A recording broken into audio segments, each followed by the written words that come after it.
শোবিজের ঝলমলে মডেল হিসেবেই দর্শকের কাছে পরিচিত ছিলেন নাইলা নাইম। কয়েক বছর আগেও সামাজিক যোগাযোগ মাধ্যমে তার আবেদনময়ী ছবি ভিডিও ঘিরে হতো সমালোচনা আর বিতর্ক।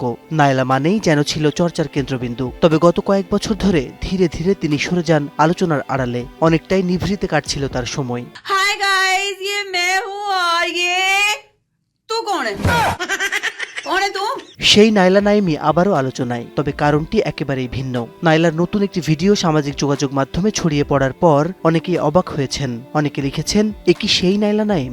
আবার কেউ কেউ বলেছেন, তাকে তো চেনাই যাচ্ছে না। ভিডিওটি যত ছড়িয়েছে ততই বদলেছে মানুষের প্রতিক্রিয়া। তবে এবার তাকে ঘিরে কোনো কটাক্ষ নয়, বরং প্রশংসা আর ভালোবাসায় বেশি দেখা যাচ্ছে মন্তব্যের ঘরে।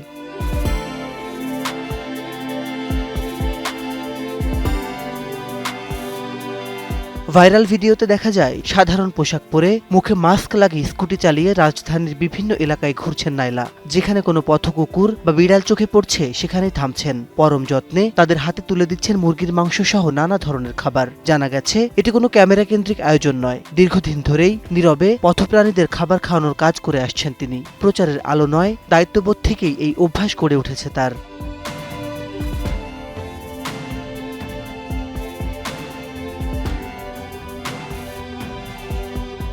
প্রতিদিন অবহেলিত প্রাণীদের জন্য খাবার প্রস্তুত করেন নাইলা নাইম। এরপর নিজেই পৌঁছে যান তাদের কাছে। সময়ের সঙ্গে সঙ্গে তিনি বুঝে গেছেন কোন প্রাণী কি ধরনের খাবার পছন্দ করে, সেই অনুযায়ী আলাদা করে খাবারের ব্যবস্থা করেন। ক্ষুধার্ত প্রাণীগুলোর প্রতি তার এই মমতা অনেকের মন ছুঁয়ে গেছে।